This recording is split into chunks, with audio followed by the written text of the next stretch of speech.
Hello students, मैं Shri Ram academy से। तो आज हम पढ़ते हैं कक्षा 8 की हिंदी में पाठ 14। हमने पढ़ा था कल 13 चैप्टर का ग्रामश्री में, ठीक है ना। तो अब इसमें पढ़ेंगे हम प्रेरक प्रसंग, ठीक है ना। तो जो 2 चैप्टर है वो डिटेक्ट किए गए हैं, उसको ध्यान से रखिएगा, देखिएगा आप, ठीक है ना। आज ये नोटिस जो है आपके पास पहुंच गए होंगे। तो चलिए आज हम पढ़ते हैं प्रेरक प्रसंग, जिससे हमें प्रेरणा मिले कि हम भी जीवन में कुछ ऐसा करें। तो संकलित है, ये इकट्ठा किया गया है। इसमें हम सीखेंगे समय का महत्व, त्याग, सेवा भावना, परिश्रम, लगन व ईमानदारी के गुणों का विकास करना, योजक चिन्ह का प्रयोग, ठीक है। तो चलिए हम शुरू करते हैं प्रेरक प्रसंग का पहला पैराग्राफ। विश्व में अनेक महापुरुष हुए हैं, उनके आचरण और क्रियाशील ने समूचे विश्व का मार्गदर्शन किया है। उनके जीवन में प्रेरणा प्राप्त कर अनेक लोगों ने अपने जीवन को सफल बनाया है। उनके जीवन के संघर्ष और अभावों में भी ऊपर उठने और श्रेयस्कर जीवन जीने की शक्ति प्रदान की है। प्रतिकूल परिस्थितियों में भी वे सतत क्रियाशील रहकर शीर्ष पर पहुँचे हैं और पीढ़ियों के लिए अनुकरणीय उदाहरण प्रस्तुत किए हैं। उनका यह आचरण ही प्रेरक प्रसंग के रूप में हमारे सामने है, ठीक है ना। तो इसमें क्या है, विश्व के जो अनेक महापुरुष हैं उनके आचरण और उनकी क्रियाशीलता विश्व में है, जो समूचे मार्गदर्शन के रूप में हमें मिले हैं। उन्हीं के जीवन के कुछ ऐसे काल हैं, कुछ समय हैं, उन्होंने क्या किया है, वह प्रेरक के रूप में, आइडल के रूप में, आदर्श के रूप में इस पाठ में संकलित किए गए हैं। तो उसे आज हम पढ़ेंगे कि हम भी जीवन में किस प्रकार से इन आदर्शों को, इन प्रेरक रूपों को देखकर अपना जीवन सार्थक बना सकते हैं। तो चलिए बच्चों शुरू करते हैं। महावीर प्रसाद द्विवेदी। सबसे पहले हम पढ़ेंगे महावीर प्रसाद द्विवेदी के बारे में। ज्ञान और प्रयत्न साधना। महावीर प्रसाद द्विवेदी जी ने अपने जीवन में ऐसे कई प्रसंग हैं जिनके कारण वे साहित्य और समाज के ध्रुव के तारा बन गए हैं। उनका जन्म निर्धनता की गोद में हुआ और लालन पालन अभावों की कुटिया में, है ना। यानी जन्म तो गरीब परिवार में हुआ और वहाँ पे आवश्यकताएं पूरी नहीं हो रही थी, इसलिए उसे अभाव कहा जाएगा कि अभावों की कुटिया में शिक्षा के प्रति उनका अनुराग प्रगाढ़ ही रहा है। वे केवल 13 वर्ष की अल्पायु में 26 मील दूर रायबरेली के जिला स्कूल में अंग्रेजी पढ़ने गए। आवश्यकता का सभी सामान पीठ पर लाद कर ले जाते थे।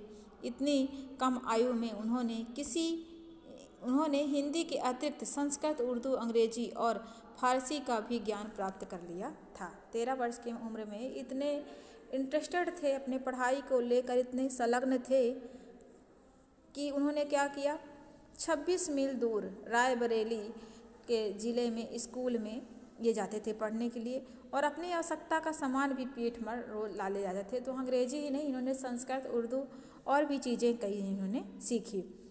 उनकी स्कूली शिक्षा फतेहपुर और उन्नाव में पूरी हुई, ठीक है।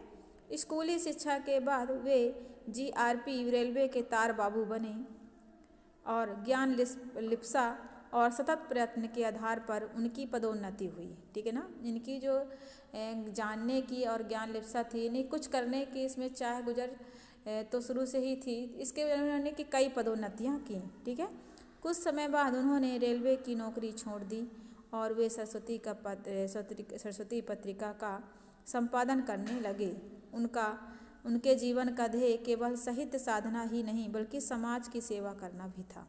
मैंने इनकी जीवनी पढ़ी है, किसी में बहुत अच्छे से पढ़ी है कि महावीर प्रसाद द्विवेदी थे, तो जब वो रेलवे में सर्विस करते थे तो उनका काम बहुत अच्छा था, बड़ी ईमानदारी से कार्य करते थे। तो उनकी पदोन्नति जो होती है, बहुत जल्दी प्रमोशन हो गया, ठीक है। प्रमोशन के चलते इन्होंने कार्य भी अपना टाइम से ही करते थे। तो कई अपवाद होते हैं जब हम किसी सर्विस में होते हैं, सर्विसेज में, तो उन्होंने इन्हें घूस देने की और गलत काम करने की इच्छा व्यक्त की, तो उन्होंने क्या इस्तीफा ही दे दिया था, शायद ऐसा किया था।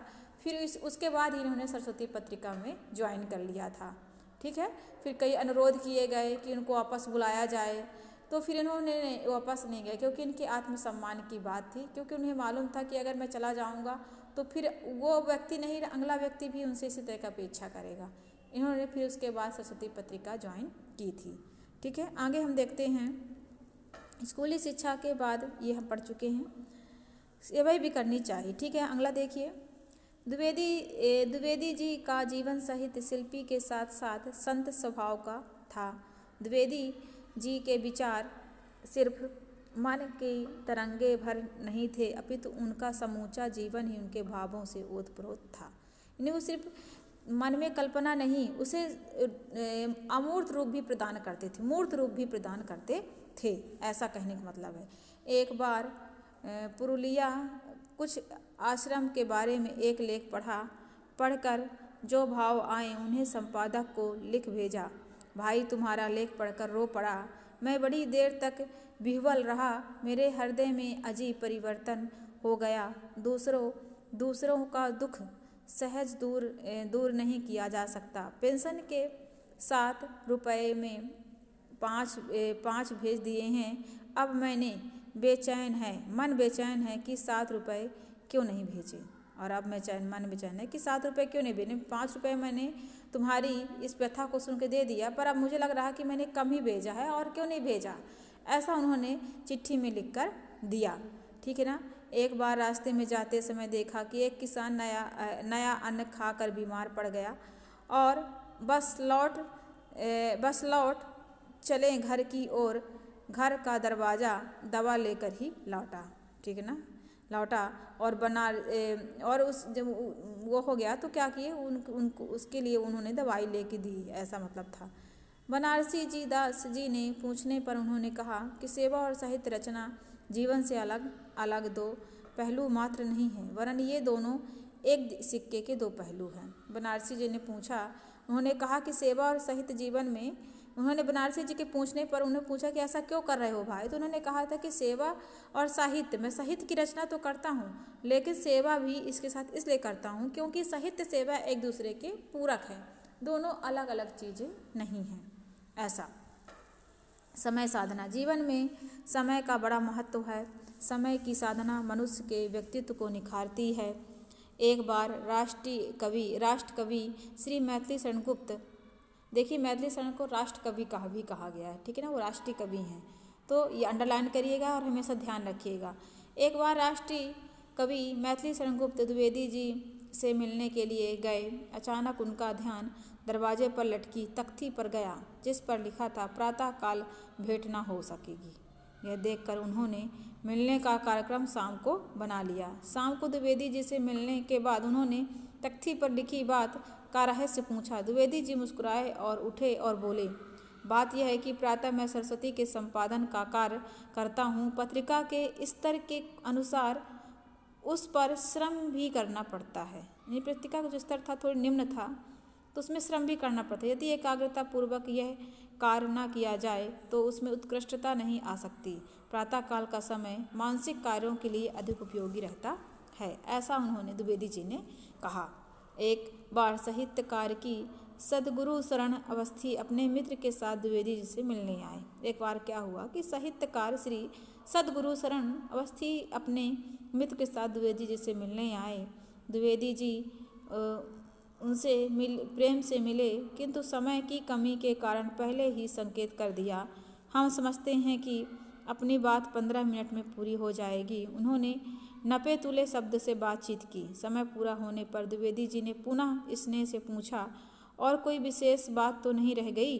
अवस्थी जी ने उत्तर दिया, इतनी जल्दी बात पूरी होने की तो मैंने आशा ही नहीं की थी। द्विवेदी जी ने आगे पूछा, पूर्व निर्धारित समय के बिना काम करने के एक कार्य दूसरे की सीमा का आकरण घुस जाता है और सारी व्यवस्था चौपट कर देता है। पूर्व निर्धारित समय में कार्य करने का संकल्प मनुष्य की शक्तियों को निखार लाता है। यानी कि अगर आपका समय निश्चित है तो उसमें आप निखर जाएंगे। यानी कोई निश्चित इतने समय में काम करना है तो करना है, इतने समय के पाबंद थे।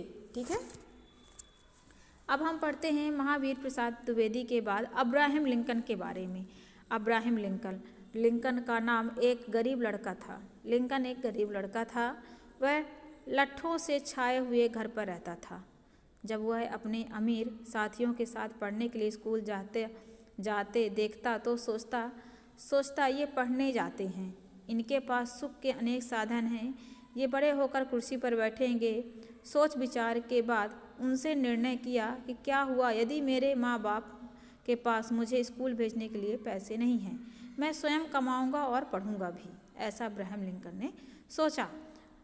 वह बालक दिन भर खेतों में गल्ला उठाने धरने का काम करता, दिन ढलने पर घर आता, भोजन करता और दिया जलाकर पढ़ने के लिए बैठ जाता। यह सिलसिला रोज चलने लगा। पढ़ने की लगन थी, अभी रात तक वह पढ़ता रहता और उसे थकान न लगती। किताबें उसके पास न थी, पढ़ने लिखने के लिए वह मांग कर अपना काम चला लेता था। एक बार उसने किसी से किताब मांगी। काम से लौटने के बाद उसने पढ़ना शुरू किया तो पढ़ते पढ़ते सो गया। चिराग जलता रहा और किताब खुली पड़ी रही। मुंह अंधेरे पर वह जागा तो सर्दी पड़े होने से उसकी देह ऐंठ गई, कोहरे से किताब भीग गई। दिन चढ़ते ही उसे काम पर जाना था, किताब लौटानी थी। वह भागता भागता किताब वापस करने गया, किंतु जिसकी किताब थी उसने ओस में भींगी किताब को लेना स्वीकार न किया। उसने कड़कड़ाती हुई आवाज़ में कहा, मुझे या तो नई किताब ला कर दो या पूरे दाम दो। अगर तुम कुछ नहीं कर सकते हो तो तुम्हें 4 दिन मेरे खेत में काम करना होगा, खाना मिलेगा, तनख्वाह नहीं। इस तरह तुम्हें किताब का हर्जाना देना होगा। ऐसा जिससे किताब लेके आया था उसने ऐसा कहा। लिंकन ने इसे स्वीकार कर लिया। उसने 4 दिनों तक अथक परिश्रम करके किताब का दाम चुकाया। उसे खुशी थी कि अब किताब उसकी हो गई थी, वह जब चाहे तब पढ़ सकता था। ठीक है ना, उन्होंने मेहनत की और किताब उनकी हो गई। भले ही ओस में गीली हो गई थी, लेकिन किताब सही थी, अक्षर समझ में आ रहे थे। उसे पढ़ने का इतना चस्का था कि गणित के सवाल लकड़ी के लट्ठों का हल किया करता था। यानी गणित के सवालों को लट्ठों से ही हल किया करता था। लकड़ी का जला हुआ कोयला उसकी पेंसिल थी और लट्ठों को उसने कॉपी का डेस्क बना दिया था। जिस गरीबी ने उसे पढ़ने की प्रेरणा मिली उसी से उसे प्यार हो गया। जिस गरीबी से उसे पढ़ने की प्रेरणा मिली उसे प्यार हो गया। उसने कभी भी गलत ढंग से पैसा नहीं कमाया, वरन अपनी विद्या से खर्चा चलाने भर को ही कमाया, यानी कि अपनी विद्या का खर्चा चलाने के लिए ही कमाया। वकील बनकर उसने गरीबों को सहारा दिया और यही बालक लिंकन आगे चलकर अपनी लगन, ईमानदारी और परिश्रम और योग्यता के बल पर अमेरिका का प्रेसिडेंट बना और अब्राहम लिंकन के नाम से प्रसिद्ध हुआ। तो देखिए, यानी कि हम अगर इतिहास उठाएं तो ऐसे प्रेरक लोग बहुत सारे हैं जिनसे हमें कुछ जीवन में सीखने थे। अब्राहम लिंकन की देखिए कहानी सुनिए कि बहुत गरीब थे, उनका घर किस तरह का था, उनके पास किताबें नहीं थी, इन्होंने किस तरह से अथक प्रयास किया। तो बिना प्रयास के, बिना गिरे और बिना मुसीबतों के हमें कभी भी कुछ भी प्राप्त नहीं होता है। ये अब्राहम लिंकन के जीवन से आप सीखिए। और फिर देखिए, अमेरिका का प्रेसिडेंट बना, अब्राहम लिंकन के नाम से प्रसिद्ध हुआ। ठीक है, अब देखिए इसमें क्या है, नए शब्द हैं। कुछ शीर्ष मिस चोटी या शिखर होता है, प्रतिकूल मिस विपरीत या जो अनुकूल ना हो, ध्रुव का तारा यानी जो वह लिखा गया हो। ठीक है, इस तरह से शब्दार्थ इसके आप देख डालिए एक तरह से। ठीक है, इसमें वस्तुनिष्ठ प्रश्न हैं, इसकी जोड़ियाँ बनानी है। तो देखिए, अथक का होता है अथक परिश्रम करना, कड़कड़ाती तो आवाज़ होगी, 4 दिन और गरीब लड़का था।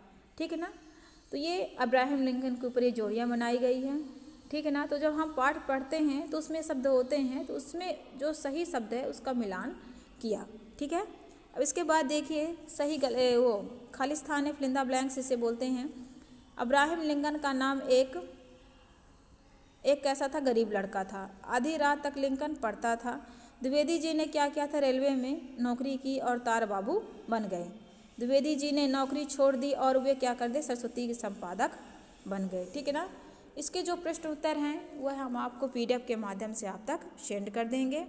तो धन्यवाद स्टूडेंट्स, आप भी अब्राहम लिंकन और महावीर प्रसाद द्विवेदी के जीवन से कुछ सीखिए और जीवन में कुछ बनिए, ठीक है ना, और आप भी किसी के लिए एक प्रेरणा का कारण बने। धन्यवाद स्टूडेंट्स।